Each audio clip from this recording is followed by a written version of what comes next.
오리떼를 판 김선달. 옛날 평양에서 김선달 하면 모르는 사람이 없었답니다. 워낙 꾀가 많아 번번이 사람들을 골탕 먹이기 때문이었지요. 김선달의 집은 대동강 가에 있었어요. 그래서 심심하면 혼자 강가를 거닐었지요. 겨울이 가고 봄이 찾아올 무렵이었어요. 김선달은 아침나절에 강가에서 오리들을 바라보고 있었지요. 오리들은 가을에 떼지어 강으로 날아왔답니다. 그리고는 강에서 겨울을 보내고 이제 먼 나라로 떠날 채비를 하고 있었어요. 오리들은 수없이 많았지요. 오리들이 일제히 날아올랐다가 강물 위로 내려앉는 광경은 참으로 볼만하였답니다. 오리떼를 팔아버려야겠어. 한 마리에 한 푼씩만 받아도 돈이 얼마야? 떼돈을 벌 수 있단 말이지. 김선달은 골똘히 생각해 보더니 강가를 떠났어요. 그리고는 한참 뒤에야 어수룩한 시골 부자 영감을 데리고 강가로 돌아왔지요. 바로 저 오리떼입니다. 잘 먹여서 모두 오동통하지요. 굉장하군요. 전부 몇 마리나 되지요? 예, 58,240마리입니다. 김선달은 능청스럽게 이렇게 말하였어요. 물론 오리가 몇 마리나 되는지 세어본 적은 한 번도 없었답니다. 저 오리들이 정말 당신 것이 맞습니까? 그럼요. 이래봬도 오리들이 주인을 알아봅니다. 한번 보시겠습니까? 김선달은 강가를 거닐다가 갑자기 손뼉을 치며 큰 소리로 외쳤어요. 날아라 오리들아! 그러자 놀란 오리들이 일제히 하늘로 날아올랐지요. 잠시 뒤 김선달은 오리떼가 강물로 내려앉을 기미가 보이자 기다렸다는 듯이 큰 소리로 외쳤어요. 이제 내려앉아라 오리들아. 그러자 오리들은 일제히 강물로 내려앉았지요. 시골 부자 영감은 고개를 끄덕였어요. 역시 주인 말을 잘 듣는군요. 잘 길들여 놓았어요. 이리하여 김선달은 시골 부자 영감에게 오리떼를 비싼 값에 팔아치울 수 있었답니다. 다음 날 아침 다시 대동강을 찾은 시골 부자 영감은 눈이 휘둥그레졌어요. 오리가 한 마리도 보이지 않는 것이었지요. 아니, 모두 어디 갔지? 시골 부자 영감은 오리떼를 찾아 헤맸답니다. 하지만 끝내 찾을 수 없었지요. 간밤에 오리떼가 먼 나라로 떠나버렸기 때문이었답니다. 왕을 속여 넘긴 김선달. 평안도 감사가 어느 해 평안도 특산인 벼루를 왕에게 선사하기로 했습니다. 그래서 그 벼루를 황부자의 머슴인 박서방에게 전하라고 주었지요. 그런데 박서방은 자기 집에서 벼루를 가지고 나오다가 그만 땅에 떨어뜨려 벼루가 두 동강이 났답니다. 박서방은 오도 가도 못하고 목이 달아나게 되었다고 큰 걱정을 하고 있는데 때마침 그 앞을 지나가던 봉이 김선달이 이것을 보고 너털 웃음을 한바탕 웃고 나서 자네 그게 뭐 그리 걱정할 일인가? 내가 그 벼루를 가지고 서울로 올라가지. 왕의 생김도 한번 구경할 겸 하더니 두 동강이 난 벼루를 꽁꽁 싸가지고 서울로 올라갔답니다. 김선달은 대궐 문 앞에 이르자 다짜고짜 나는 임금님을 만나뵈러 온 사람이요. 하고 대궐 안으로 들어가려 하였어요. 문지기들은 김선달의 거동을 보고 하도 어이없어. 웬 미친 시골놈이냐? 얘가 어딘 줄 알고 덤비는 것이야. 몸뚱어리가 동강이 나기 전에 어서 썩 물러가거라. 하고 불호령을 하며 밖으로 내쫓았어요. 그러나 김선달은 그냥 조르며 임금님을 꼭 만나 뵈어야겠소. 급한 일이 있소이다. 하고는 마구 들어가려 하였어요. 그러자 성이 난 문지기들은 한꺼번에 달려들어 그를 땅바닥에 밀쳐버렸지요. 이 통에 김선달은 그만 푹 엎어지며 가슴에 안았던 벼루를 땅바닥에 떨어뜨렸어요. 김선달은 황급히 벼루를 보더니 그만 두 다리를 쭉 펴고 앉아 대성통곡을 하기 시작하였지요. 이것을 본 문지기들은 무슨 영문인지 몰라 수군거리며 김선달에게 다가와서 왜 우느냐고 까닭을 물었답니다. 평양감사가 임금님께 올리는 벼루를 내가 가지고 왔는데 당신들이 넘어뜨리는 바람에 이렇게 깨졌으니 나는 이제 죽게 되었소. 김선달은 이렇게 말하고는 더 슬프게 통곡을 하였어요. 그러고 보니 문지기들도 겁이 났고 이 일을 어쩌면 좋을지 몰라 서로 쳐다보다가 망할 녀석 같으니 그러면 그렇다고 왜 진즉에 이야기를 하지 않았느냔 말이야. 하고 나무라더니 왕에게 이 사연을 알렸답니다. 왕은 이야기를 다 듣고 나서 김선달을 불러들이라고 하였지요. 김선달은 왕 앞에 가서 문지기들한테 당한 일을 낱낱이 아뢰는 뒤 그저 죽을 죄를 지었으니 제발 살려달라고 능청스럽게 말했답니다. 그러면서 선달은 왕이 도대체 어떻게 생긴 사람인가 하고 슬금슬금 이모저모 뜯어보고는 이놈 어디 속아 넘어가 보아라 하고 속으로 비웃었어요. 왕은 김선달의 속셈도 모르고 먼 길에 수고하였는데 문지기가 잘못해서 그렇게 된 것이니 염려할 것 없다. 하고는 신하들을 불러 김선달을 잘 대접해 보내라고 영을 내렸답니다. 이렇게 하여 김선달은 깨진 벼루로 왕을 속여 넘기고도 도리어 진수성찬까지 대접받고 왔답니다. 공짜로 나무 사기. 대동강 물을 팔아먹은 봉이 김선달의 이야기랍니다. 김선달이 한 번은 돈 한 푼 없이 겨울을 나게 되었어요. 춥기는 춥고 나무는 삿대어야 하겠는데 돈은 없는 형편이었지요. 그래서 하루는 어슬렁어슬렁 장터에 갔답니다. 장터에 가니 나무 장수들이 많이 와 있거든요. 저마다 나무를 한 짐씩 지고 와서 파는데 나무가 참 좋았답니다.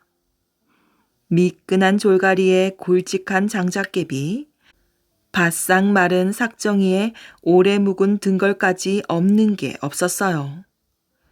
김선달이 그걸 보고 나무 장수마다 수작을 거는 거예요. 그 나무 참 좋소이다. 팔 거요? 팔다 마다요. 얼마요? 서푼만 받지요. 싸군. 내 그 나무 살 터이니 우리 집에 갑시다. 이렇게 나무 장수마다 흥정을 해서 모조리 집에 데려가는 거예요. 나무 장수 한 10대씩 지게를 지고 줄레줄레 김선달 뒤를 따라가는 거지요. 그렇게 데려가서는 집 밖에 세워놓고 안에는 못 들어가게 하였답니다. 네, 말 못할 사정이 있어 문을 못 열겠소. 모두들 여기서 나무를 담 너머로 던져 넣으시오. 말 못할 사정이 있기야 하였지요. 나뭇값 치를 돈이 한 푼도 없으니 그게 말 못할 사정이 아니고 무엇이겠어요. 나무 장수들이야 나무를 져다 넣으나 던져 넣으나 팔긴 매 한 가지이니 마다할 리가 없었답니다. 시키는 대로 그냥 덥석덥석 던져 넣는 거지요. 졸가리, 장작개비, 삭정이, 등걸, 온갖 나무가 담 너머로 쿵덕쿵덕 넘어가서 마구 쌓였답니다. 그런데 뗄나무라는 것이 쇠붙이도 아니고 다 마른 나무인데 그렇게 쿵덕쿵덕 넘어가서 무사할 리가 있을까요? 먼저 넘어간 건 나중에 넘어온 곳 마구 뒤섞여서 얹히고 깔리고 부서지고 꺾어지고 난리도 아니었지요. 나무 장수야 나무가 부서지건 꺾어지건 상관없이 돈만 받으면 그만이니 마구 던져 넣었답니다. 이렇게 해서 마당에 나무가 수북이 쌓이니까 김선달 하는 말이 내가 지금은 돈이 없으니 이따가 해질 무렵에 다시 오시오. 이러거든요. 나무는 이미 다 던져 놓았고 팔기는 팔아야겠으니 어떡하겠어요. 그럼 그러지요. 하고 나무 장수들이 다 돌아갔어요. 갔다가 해질 무렵에 꾸역꾸역 다시 모여들었지요. 나무값을 받으려고 다 모여들었는데 이때 김선달이 와서 하는 말이 아이고 이거 참 미안하게 됐소이다. 돈이 마련이 안 되어서 어쩔 수가 없으니 나무를 도로 찾아가시오. 이러는 것이었어요. 그러면서 문을 활짝 열어주었지요. 나무 장수들은 기가 막히지만은 어쩔 도리가 없거든요. 나무값을 떼어먹겠다는 것도 아니고 돈이 없어 못 사니 도로 가져가라는데 무어라 말하겠어요. 할 일 없이 집 안으로 들어가서 제각각 자기 나무를 찾아가는 것이었어요. 그런데 마구 뒤죽박죽 쌓인 나무를 찾아가기가 어디 쉬울까요? 이건 내 나무야. 이건 내 나물세. 하고 이리 당기고 저리 밀고 하다 보니 난리도 아니었지요. 이리 부딪혀 부서지고 저리 부딪혀 꺾어지고 부스러기만 자꾸자꾸 생기는 거예요. 나무 장수들이 얼추 나무를 찾아가고 난 뒤에 보니 마당에는 부스러기가 아주 수북하게 쌓였답니다. 던져놓고 찾아가고 하는 북새통에 부서지고 꺾어진 게 죄다 남은 것이었지요. 그래서 어떻게 되었느냐고요? 그 덕분에 김선달은 돈 한 푼 안 들이고 나무를 잔뜩 장만해서 겨울 동안 군부를 잘 떼었답니다. 녹두죽 장사를 한 봉이 김선달. 꽤 많은 봉이 김선달이 평양에서 죽 장사를 할 때의 이야기랍니다. 하는 일 없이 여기저기 돌아다니던 김선달이 대동강 나루에 죽집을 차렸지요. 이 집의 간판 메뉴는 녹두죽이었어요. 녹두죽은 제법 맛이 있어 단골 손님들이 꽤 있었답니다. 이들은 대부분 대동강 나루터를 오가며 돈벌이를 하는 사람들이었어요. 그런 단골 손님들 가운데 산골에서 돈 푼깨나 만지는 지주가 있었답니다. 이 사람은 산판이나 돌밭을 가지고 있어 산골 마을에서는 부자 행세를 하고 있었지요.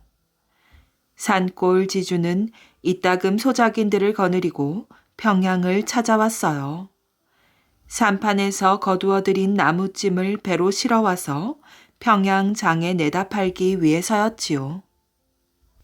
나무찜을 배에서 내려 마차에 싣는 일은 무척이나 힘들었어요. 소작인들은 땀을 뻘뻘 흘리며 쉬지 않고 일하였지요. 잠깐 쉬려고 바닥에 주저앉았다가는 산골 지주에게 야단을 맞기 때문이었어요. 일을 끝내면 산골 지주 일행은 김선달네 죽집에 들렀답니다. 그런데 산골 지주가 어찌나 인색한지 힘든 일을 한 소작인들에게 반 그릇짜리 녹두죽을 사주는 것이었어요. 참으로 뻔뻔스러운 작자로군. 자기는 한 그릇짜리 녹두죽을 시켜 먹으면서 소작인들에게는 겨우 반 그릇짜리를 사줘. 돈이 아깝다 이거로군. 김선달은 산골지주의 하는 짓이 눈에 거슬렸어요. 산골지주는 성미가 고약한 양반이었지요. 김선달네 죽집에 오면 절대로 그냥 넘어가지 않았어요. 꼭 한 가지 트집을 잡는 것이었지요. 이보게, 손님들이 들어오면 깍듯하게 인사를 해야지 어째서 소 닭 보듯 쳐다보는 것이요. 아니, 이 집에는 웬 파리가 이리 많이도 날아다녀. 혹시 파리가 앉았던 녹두죽을 그냥 내오는 거 아니오? 김선달은 산골 지주가 트집을 잡을 때마다 부하가 치밀었어요. 저 작자를 그냥? 어디 두고 보자. 지금은 참고 넘어가지만 다음에 또 비위를 건드리면 단단히 골려주겠어. 김선달은 산골 지주를 노려보며 주먹을 불끈 쥐었답니다. 그러던 어느 날이었어요. 산골 지주가 소작인들을 거느린 채 죽집 안으로 들어섰지요. 그는 거드름을 피우며 이렇게 내뱉었어요. 죽집에 왔으니 죽이나 몇 그릇 팔아줄까? 이 집 죽은 맛이 별로인데다가 비싸기까지 해. 그 점을 생각해서 죽을 좀 넉넉하게 떠주오. 단골 손님을 대접 못해서 지옥까지나 말고. 산골 지주는 사람이 삐딱하였어요. 다른 손님 같으면 죽집 안으로 들어서며 이렇게 말했을 거예요. 죽집에 왔으니 죽이나 몇 그릇 사 먹고 갈까?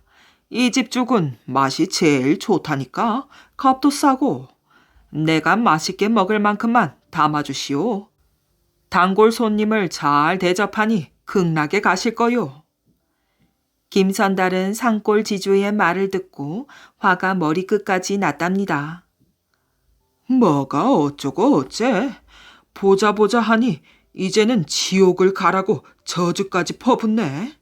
오냐 잘 걸렸다. 오늘은 본때를 보여주마. 김선달은 산골 지주를 골려주리라 마음먹었어요. 저 작자를 어떻게 골려줄까? 옳지, 이렇게 하면 되겠구나. 김선달은 좋은 수가 떠올랐는지 부엌으로 들어가 아내의 귀에 입을 대고 속삭였지요. 사나흘 전에 팔다 남은 죽이 있지. 신죽 말이야.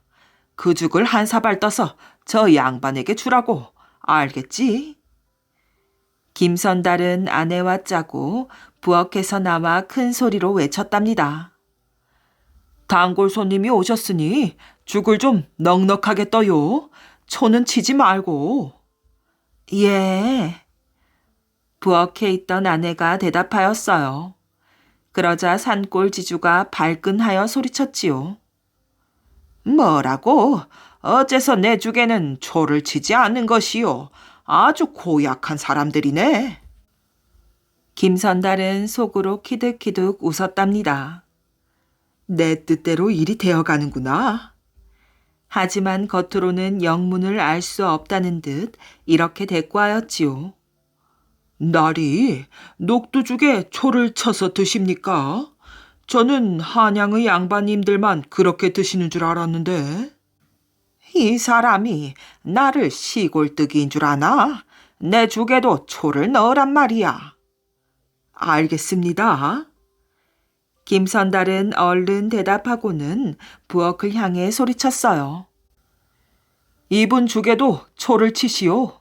한양의 양반님네들처럼 잔뜩 치지는 말고 딱 한 방울만 치시오. 한 방울이라니? 누굴 놀리나? 내 죽에도 초를 잔뜩 치라니까. 그럴까요? 저는 나리께서 시골 양반이라서 초맛을 모르실 것 같아서. 이 사람이 이래봬도 내가 한양의 양반들과 식성이 같단 말이야. 내가 한양에 가면 무슨 음식이든 다 잘 먹는다고. 그러십니까? 몰라 뵈었습니다. 죄송합니다. 김선달은 미안한 척 허리를 굽실거렸어요. 그러나 그는 터져 나오려는 웃음을 간신히 참고 있었지요. 여보, 이분의 죽에도 초를 잔뜩 치시오. 한양의 양반네들처럼. 예, 알겠어요. 부엌에 있는 아내도 웃음을 참으며 대답을 척척하였지요. 이윽고 녹두죽이 나왔답니다. 산골 지주는 죽을 한 숟가락 떠먹고는 저도 모르게 얼굴을 찡그렸어요. 아이고 시어라. 당연하였지요. 쉰 죽을 따뜻하게 데워 갖다 주었으니 말이에요. 이때 김선달은 능청스럽게 말했답니다. 한양의 양반네들과 식성이 같으시다면서요. 그런 분이 어째서 이 죽이 시다고 투덜거리십니까? 투덜거리기는 시어서 맛이 좋다는 게지. 산골 지주는 시어도 아무 소리 못하고 녹두죽 한 그릇을 다 비웠어요. 그리고 자리에서 일어서며 이렇게 말하더랍니다. 과연 녹두죽은 초맛이군. 초를 잔뜩 쳐야 제맛이 난단 말이야. 산골 지주에게 쉰 죽을 먹인 김선달은 산골 지주가 밖으로 나가자 배꼽을 잡고 웃었답니다. 달걀 값으로 송아지를 얻은 김선달. 봉이 김선달네 집 앞에는 인색하기로 이름난 부자가 거들먹거리며 살고 있었어요. 선달은 언제건 한번 그 부자를 골려주려고 단단히 벼르고 있었지요. 그러던 어느 날 선달은 달걀 꾸러미를 들고 부자네 집으로 갔답니다. 주인님 계십니까? 그 밖엔 누가 왔나? 부자가 창문을 열고 담뱃대를 꼬나문 채 내다보았어요. 저 다름이 아니오라. 주인님 댁에 수탉이 있지 않소이까? 선달은 이렇게 말머리를 떼면서 그 수탉이 있었기에 자기네 암탉이 달걀을 많이 낳았으니 차마 혼자 먹을 수가 없어 가져왔노라고 말했답니다. 공짜라면 오금을 못 쓰는 사람인지라 부자는 버선발 바람으로 뛰어내려와서는 내밀지도 않은 달걀 꾸러미를 덥석 쥐어채는 것이었어요. 이렇게 하고 나서야 마음이 놓였는지 그렇지. 우리 수탉이 아니고서야 어떻게 알을 낳겠나. 역시 김선달은 다르단 말이야. 하고 간사스레 웃으면서 입에 침이 마를 지경으로 선달을 자꾸만 칭찬하였답니다. 며칠이 지나 부자네 암소가 송아지를 낳았다는 말을 들은 선달은 또다시 부잣집을 찾아갔어요. 주인님 계십니까? 부자는 또 무슨 호박이 생기나 해서 맨상투 바람으로 뛰어왔지요. 선달, 자네 무슨 일로 식전에 찾아왔는가? 어서 말하게. 저 여보게 자네 집 암탉이 참으로 탐스럽더군. 그래, 그것도 알을 낳았는가? 부자는 이렇게 말하면서 김선달의 손을 힐끔힐끔 내려다 보았답니다. 아무리 보아야 손에 든 것이 없는지라 부자의 얼굴은 시들어 빠진 박처럼 잔뜩 찌푸러졌지요. 김선달은 들은 척도 않고 예, 알은 낳았습지요. 그런데 주인님 댁의 암소가 송아지를 낳았다지요? 하고 물었어요. 그래, 낳았지. 그런데 그건 왜 묻나? 그럼 되었나이다. 김선달은 더 묻지도 않고 외양간으로 뛰어들어가 송아지를 끌고 집 마당을 나섰답니다. 웬 영문인지 모르고 서 있던 부자가 그제야 정신이 들었던지 아니, 선달, 자네 왜 남의 송아지를 끌고 가나? 하면서 맨발로 따라 나왔어요. 우리 집 황소가 아니었더라면 주인님네 암소가 송아지를 낳을 수 있었겠소이까? 그러니 이 송아지는 우리 것이 아니겠나이까? 선달이 송아지를 끌고 나가자 부자는 닭 쫓던 게 지붕 쳐다보듯 멍하니 선달이 가는 것을 보고만 있었답니다. 갓 속에 들어있는 암탉. 시골에 사는 한 남자가 서울 구경을 갔답니다. 서울에는 사람 많고 집도 많고 구경거리가 아주 많았지요. 남자는 눈을 휘둥그레 뜨고 여기저기 요리조리 돌아다녔어요. 그렇게 며칠을 지내자 가지고 있던 돈이 뚝 떨어졌답니다. 당장 밥 한 그릇 사 먹을 돈도 없었지요. 아이고 배고파라. 이러다간 굶어 죽고 말겠구나. 체면이고 뭐고 안 되겠다. 남자는 빈 바가지를 하나 얻어가지고는 이 집 저 집 기웃거리며 구걸을 하였어요. 그렇게 얻은 찬밥으로 겨우 끼니를 때웠답니다. 밤이 되면 남의 집 헛간이나 추녀 밑에서 쭈그려 자고 말이지요. 하루는 구걸을 하려고 어느 집 대문을 두드렸어요. 밥 좀 달라고 외쳤더니 안에서 주인이 냅다 뛰어나와 버럭 고함을 치대었지요. 일은 하지 않고 놀고 먹는 한심한 녀석이 어디 와서 밥 타령이야? 그러고는 물을 한 바가지 가지고 나와 남자에게 획 뿌리는 것이에요. 해께 여보슈, 밥 주기 싫으면 말지 물은 왜 뿌리는 게유? 남자는 화가 나서 얼굴이 벌개진 채 돌아섰답니다. 그날 새벽 남의 집 추녀 밑에서 쭈그려 자던 남자는 아랫배가 묵직하고 살살 아파서 눈을 떴답니다. 처음에는 곧 괜찮아지겠지 싶어 참아보려고 하였어요. 하지만 갈수록 배가 아픈 게 금방이라도 똥이 삐져나올 것 같지 않겠어요. 남자는 엉덩이를 부여잡고 다급하게 골목 안으로 뛰어 들어갔답니다. 그런데 아무리 둘러봐도 똥 눌 만한 데가 없는 것이에요. 남자는 발을 동동 굴렀지요. 어쩌지? 금방이라도 똥이 나올 것만 같은데. 에라, 모르겠다. 남자는 더 이상 참을 수가 없어 후다닥 한쪽 구석에 쪼그리고 앉았답니다. 바지를 내리자마자 뿌지직 뿌지직 똥이 쏟아져 나오는 것이었어요. 아휴, 이제야 좀 살겠네.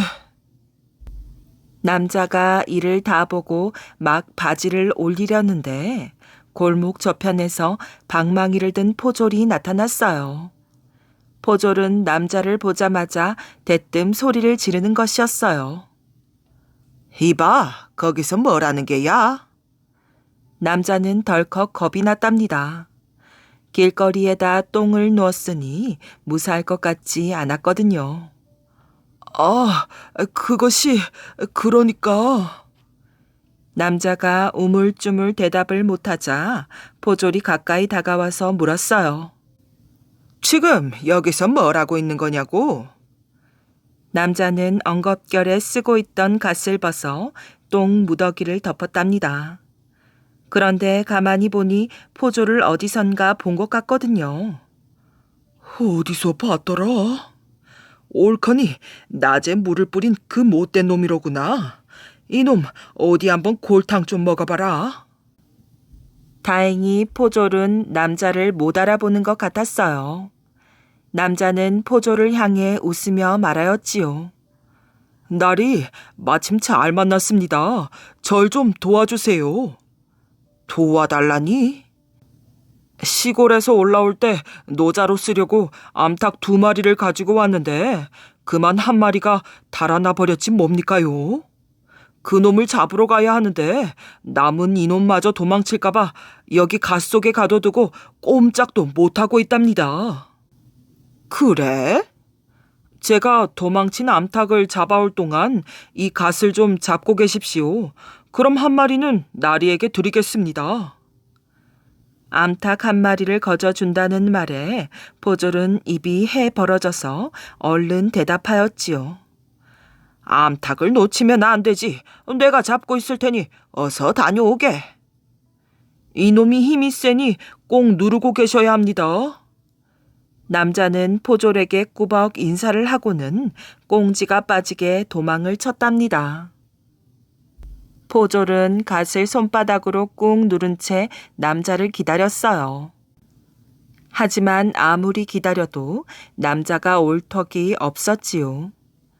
1시간이 지나도록 남자가 오지 않자 포졸은 슬슬 짜증이 났답니다. 남자가 사라진 골목 저쪽을 목을 빼고 바라보았어요. 오늘따라 그림자 하나 얼씬거리지 않았답니다. 포졸은 점점 화가 났어요. 도대체 이놈은 왜 안 오는 것이야? 어느새 날이 밝았답니다. 포졸은 다리도 저리고 팔도 아파서 죽을 지경이었어요. 기다릴 만큼 기다렸으니 이 닭은 내가 가져가야겠구만. 포졸은 사방을 둘러보며 조심조심 갓을 살짝 들추고는 암탉이 달아날세라 얼른 한 손을 갓 속에 쑥 집어넣었지요. 그러자 무언가 손에 물컹 잡히는 것이었어요. 이게 뭐지? 포졸이 갓을 획 젖히자 먹긴 먹였어요. 손에 똥이 한 무더기 가득 들어있었답니다. 그때 남자는 나무 뒤에 숨어서 똥을 움켜쥔 포졸을 보고 깔깔 웃으며 그거 참 쌤통이다. 그러게 마음을 곱게 써야지. 하였답니다. 물에 빠진 놈 건져주니. 조선 때의 전설적인 인물로 봉이 김선달이 있었답니다. 평양에서 태어난 그는 일정한 직업 없이 전국 각지를 떠돌아다녔지요. 어느 해 7월의 찌는 듯한 삼복더위 속에서 봉이 김선달은 부채질을 활활 하면서 무료함을 달래고 있었어요. 어디로 훌쩍 바람이나 쏘이러 갈까? 이 생각이 문득 머릿속에 떠오르자 김선달은 한시도 집에 앉아 있을 수가 없었답니다. 그러나 막상 길을 떠나려고 생각하니 갈 곳이 선뜻 떠오르지 않았지요. 그래서 계속 부채질만 하고 있는데 갑자기 한 가지 좋은 생각이 떠올랐어요. 옳지, 황주까지는 150리 길이렸다. 웬만한 사람 같으면 이 더위에 오라는 사람이 있어도 길 떠날 엄두를 내지 못했을 텐데 워낙 여기저기 다니기를 좋아하는 봉이 김선달이라 곧 떠날 채비를 하는 것이었지요. 어디 가시려우? 선달의 아내가 이런 남편의 모습을 바라보면서 물었어요. 심심하니 황주엘 다녀와야겠소. 아니, 이 더위에 그 먼 곳까지 어떻게 가시려고요? 그야 더우면 흐르는 계곡물에 목욕이라도 하면서 가면 되지 뭐가 걱정이요. 가서 홍초 씨한테 시원한 매실주나 얻어먹고 오리다.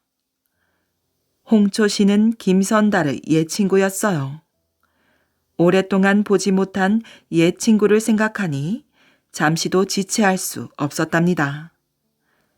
김선달은 더위를 피하기 위해 머리에 갓 대신 커다란 삿갓을 쓰고 길을 나섰지요.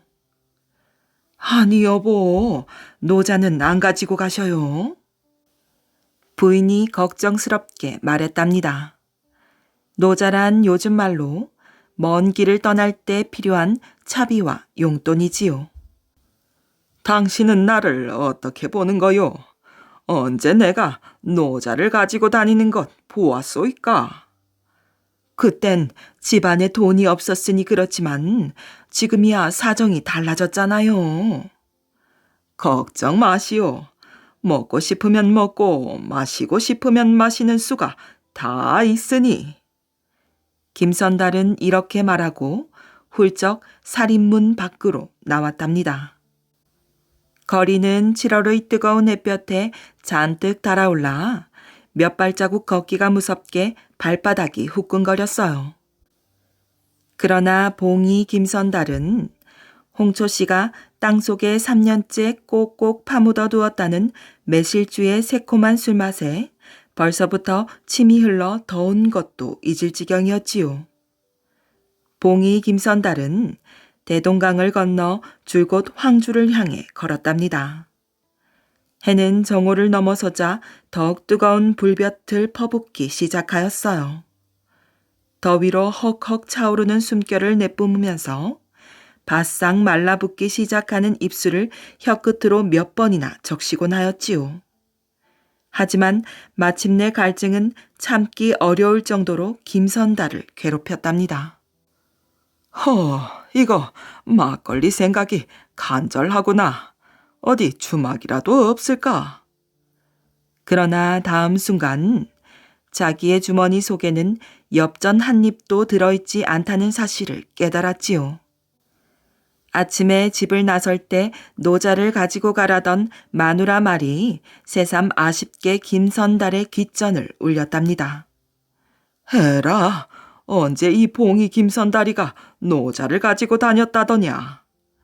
그는 자신의 배짱만을 믿고서 터벅터벅 길을 걸어갔어요. 정오가 지나니 이제 목이 마른 것은 고사하고 배까지 고프기 시작하였어요. 이거 안 되겠구나. 비상수단을 써야겠는걸. 마침내 그는 타고난 천성으로 지혜를 짜내기 시작했어요. 술을 얻어먹으러 나섰지 고생을 하기 위해 나선 봉이 김선달이 아니었지요. 그래서 배가 고프고 목이 마르면 자연 술과 밥을 먹을 궁리를 할 수밖에 없었던 것이지요. 그러나 김선달은 무턱대고 남의 주막에 들어가서 술과 밥을 내놓으라는 그런 무모한 짓은 하지 않는 사람이었어요. 언제나 그럴듯한 명분을 만들어 점잖게 볼일을 보고 가는 것이 그의 특기였지요. 무더위와 배고픔 속에서 터벅터벅 10리길을 더 걸어가니 비스듬한 산길 아래로 마을이 보였답니다. 그 마을에는 필시 주막이 있으리라고 그는 생각하였어요. 그러나 수중에는 돈이 하나도 없었지요. 어떡한다. 봉이 김선달은 고개 마루턱에서 지친 다리를 잠시 쉬면서 이궁리 저궁리 머리를 짜내기 시작하였어요. 도저히 굶을 수는 없는 노릇이고. 생각할수록 딱한 노릇이었지요. 그때 봉이 김선달의 눈에 언덕 아래로 난 물줄기에서 흘러내려오는 개울물이 커다랗게 웅덩이를 이루고 있는 것이 보였답니다. 그 순간 봉이 김선달의 입에서는 야릇한 신음소리가 새어나왔어요. 그 어떤 묘책이 머릿속으로 번쩍 떠오를 때 김선달의 버릇이었지요. 그러면 그렇지. 이 김선달이가 굶을 리야 있겠는가. 그는 커다랗게 소리를 지르면서 날아갈 듯이 웅덩이로 달려갔답니다. 산 계곡에서 맑디 맑은 물이 흘러내려 모인 웅덩이는 가만히 서서 들여다보면 수정처럼 저 밑바닥까지 훤히 보였지요. 봉이 김선달은 우선 목욕부터 할 셈으로 옷을 훌훌 벗어버리고 물속으로 뛰어들었어요. 아이고 시원하다. 대동강에서 잔뼈가 굵은 김선달이라 수영에도 익숙하였지요. 김선달이 한동안 이리저리 개구리 헤엄으로 팔다리를 움직여가며 물속을 헤엄쳐 다니자니 목마름도 배고픔도 씻은 듯이 사라져버렸어요. 여름날에는 뭐니 해도 물속이 제일이야. 김선달은 물속에서 고개를 젖히고 하늘을 올려다보았어요. 뜨거운 햇살이 마치 송곳처럼 찌르듯이 퍼붓고 있었지만 물속은 그저 시원하기만 하였답니다. 허허, 이대로 한숨 잤으면 좋겠구나. 김선달이 이렇게 생각하고 있는데 그의 귓전에 벌써부터 기다리던 소리가 들렸어요. 그것은 분명히 사람의 발자국 소리였지요. 히크, 이제야 구세주가 나타났구나. 그 소리를 듣고 난 봉이 김선달은 이렇게 중얼거리더니 갑자기 물에 빠진 사람처럼 허우적거리기 시작했어요. 물속으로 고개가 들어갔다 나왔다 하는 모습이 꼭 물에 빠진 사람처럼 보였지요. 고갯길을 올라오던 나그네의 발자국 소리가 더욱 가까워졌어요. 나이는 한 40이나 되었을까? 차림새가 돈푼이나 있어 보이는 점잖은 나그네였답니다. 나그네는 흐르는 땀을 씻어가면서 비탈길을 올라오다가 돌연 옹달샘에서 첨벙거리는 물소리를 듣고 발길을 멈추었어요. 나그네의 두 눈이 그 순간 휘둥그렇게 커졌지요. 분명 한 사나이가 물에 빠져서 허우적거리고 있었거든요. 물 위에 들락날락하는 봄이 이제는 지쳐서 영 물속으로 가라앉고 말 것만 같았답니다.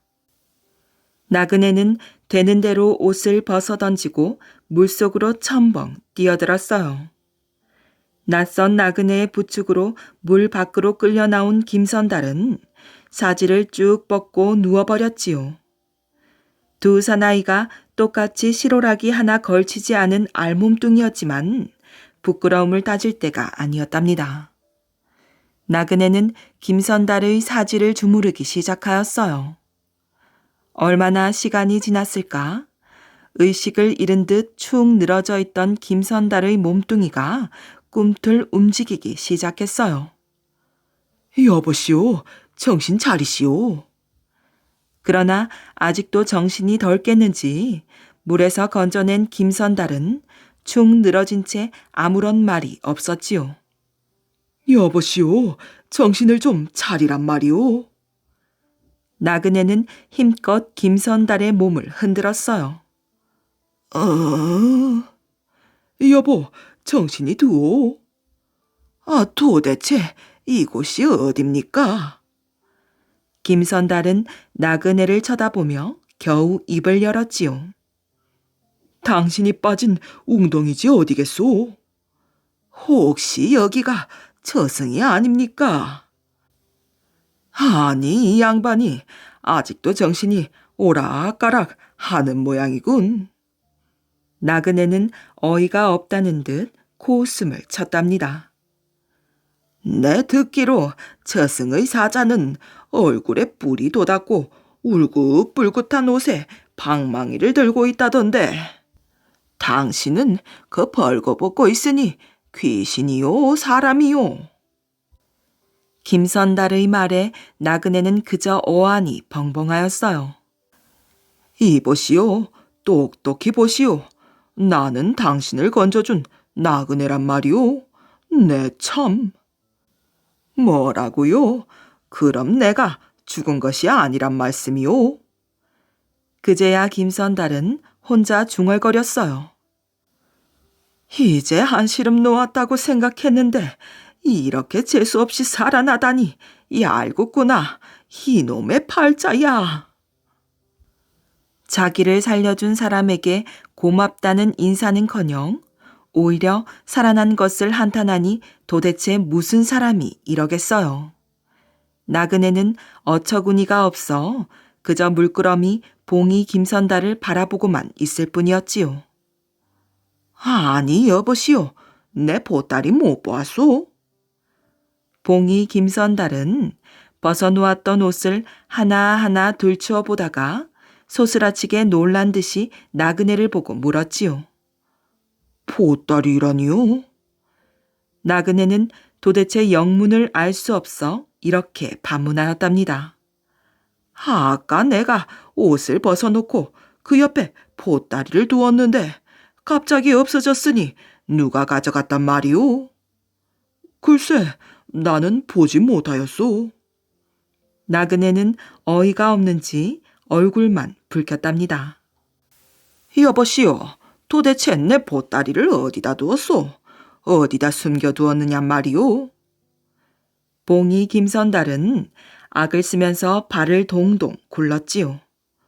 아니, 이 양반이 지금?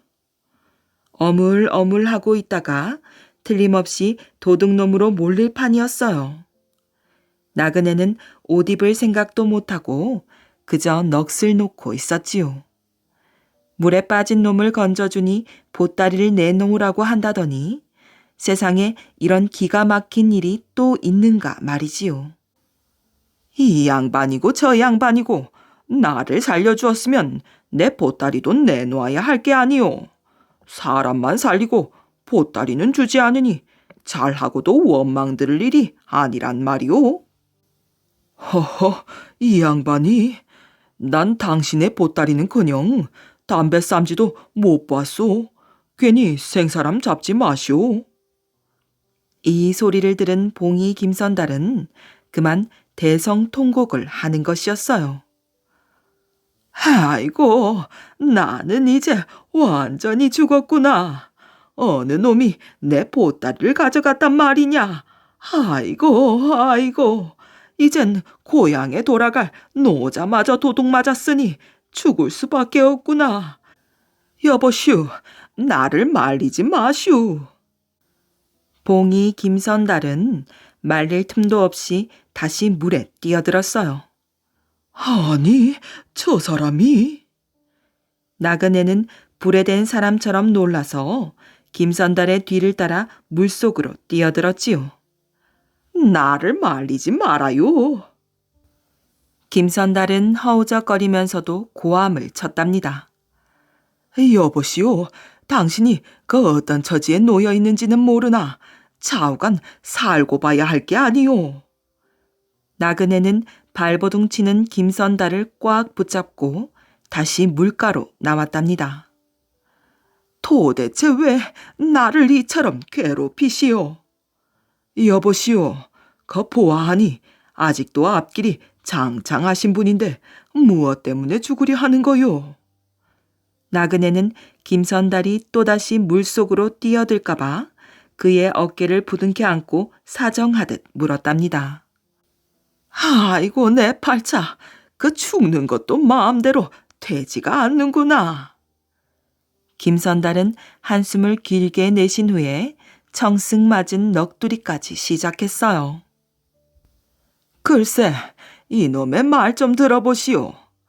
나는 여기서 100리나 떨어져 있는 황주에 사는 사람인데 며칠 전 평양으로 소를 팔러 가지 않았겠소.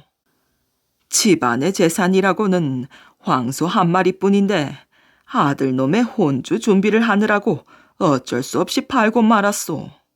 소가 워낙 좋아 60냥을 받았지요. 그래서 그 40냥은 아들의 혼숫감을 사고 남은 20냥은 꼭꼭 싸서 보따리 속에 넣어두지 않았겠소. 아이고, 이놈의 발자야. 그런데 어느 주막집에서 술을 한잔하는 틈에 그 혼수 보따리를 몽땅 도둑 맞았지 뭡니까? 눈 감으면 코베 가는 세상입디다. 그래서 별 수 없이 20냥만 가지고 터덜터덜 걸어오는데 이 고갯 마루턱에 이르러 하도 기가 막히고 앞일이 깜깜해서 그만 죽으려고 했었지요. 아이고, 그런데 이젠 그 20냥마저 잃어버렸으니 정말 죽는 수밖에 다른 도리가 있겠습니까? 봉이 김선달의 한탄을 들으니 나그네의 마음속에는 동정심이 샘솟았어요. 듣고 보니 과연 딱한 사정이구려. 그러나 그 사람이 살고 봐야지 죽어서야 쓰겠소. 내가 길을 가다 당신을 만난 것도 전생의 인연인데 그냥 지나칠 수가 없구려. 자, 내게 20단냥이 있으니 아쉬운 대로 가지고 가서 쓰구려. 그리고 다시는 죽을 생각일랑 마시오. 나그네는 자기 옷을 뒤적거리더니 20단냥을 김선달의 손에 쥐어주었어요. 아이고, 이거 어디에 사시는 선비인 줄은 모르나 제 생명까지 구해주시고 이처럼 돈까지 주시니 그 은혜 백골 난망이로소이다. 김선달은 말을 마치기가 바쁘게 옷을 주워 입었어요. 안녕히 가십시오. 저는 봉이 김선달이라는 사람이 올시다. 옷을 다 입고 난 김선달은 빙긋 웃으면서 자기소개를 하였지요.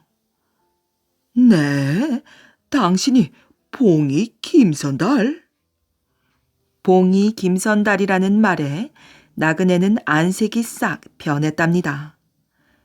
비록 얼굴은 처음 보지만 그 이름만은 오래전부터 익히 들어 알고 있었던 것이지요. 수없는 사람들이 김선달의 꾀에 속아 넘어갔으니까요. 왜 그리 놀라시오? 오늘의 은혜는 결코 잊지 않으리다. 김선달은 이 말을 남겨놓고 의젓하게 고갯길을 내려가기 시작하였어요. 김선달은 고개 아래 주막집의 막걸리 생각에 미리부터 침을 삼키며 내달렸지요. 속았구나. 고개 위에 멍하니 김선달의 뒷모습을 바라보고 있던 나그네는 뒤늦게 후회했지만 별 수 없는 일이었지요. 잠시 후에 고갯길에는 아무 일도 없었다는 듯이 흰 구름만 유유히 넘나들고 있을 뿐이었답니다. 양반을 속인 김선달. 옛날에 김선달이라는 사람이 살았답니다. 그는 아주 장난스러운 데다가 깨보였지요. 선달이란 과거에 급제하고도 벼슬하지 않은 사람에게 붙이는 말이지만 여기서는 그냥 붙여준 것이에요. 어느 이른 가을날 김선달은 개울에서 민물개를 잡고 있었답니다. 그때 한 양반이 개울을 건너려고 다가왔지요. 김선달은 개를 잡다가 누군가 하고 바라보았어요. 개울을 건너려는 사람은 그 마을에서 거만하고 인색하기로 이름난 양반이었지요. 김선달은 잘 만났구나 싶었어요. 내게 걸리기만 해봐라. 멋있게 골탕을 먹이겠다. 김선달이 벼르던 사람이었어요. 양반은 갓을 쓰고 도포를 걸쳤으며 가죽신을 신었답니다. 그야말로 한껏 양반 차림을 하고 거드름을 잔뜩 피우며 김선달이 있는 곳까지 와서는 점잖게 김선달에게 물었어요. 어이, 개울 건너는 싹을 줄 테니 나를 업고 건널 수 있겠느냐? 어제 내내 소나기가 쏟아져서 개울은 시뻘건 흙탕물이 흐르고 있었어요. 김선달이 물었지요. 싹을 얼마나 주시겠습니까? 네, 한 냥을 줌세. 흙탕물인데요. 2냥은 주셔야 합니다. 이 사람아, 여기서 저긴데 2냥이나 달란 말인가? 양반은 비싸다고 얼굴을 찌푸렸어요. 한 냥에는 안 가겠습니다. 흙탕물이 흐르는 개울을 업고 건너는 일이 그리 쉬운 줄 아십니까? 2냥도 싼 줄 아시오. 김선달은 끝내 깎아주지 않고 돌아서려 했어요. 그러자 양반은 마지못해 허락했지요. 좋네, 2냥 줄 테니 건너주게나. 김선달은 양반을 업고 개울로 들어갔답니다. 그는 일부러 기우뚱거렸고 업힌 양반은 물속에 나동그라질까봐 겁을 먹었지요. 이 사람아, 조심하게나. 김선달은 개울 가운데로 가자 갑자기 걸음을 멈추고 한 발을 물속에서 더듬거리면서 양반에게 말했어요. 여기서 내리셔야겠는데요. 양반은 깜짝 놀라 큰 소리로 꾸짖었어요. 아니, 이 사람아, 그 무슨 소리야? 나더러 옷을 적시며 이 흙탕물을 건너란 말인가? 김선달은 시치미를 뚝 떼고 말했어요. 지금 내 발 밑에 큰 잉어가 한 마리 잡혔는데 내다 팔면 아무리 못 받아도 단량은 받을 겁니다. 그러니 잉어를 잡아야지요. 양반이 소리를 질렀답니다.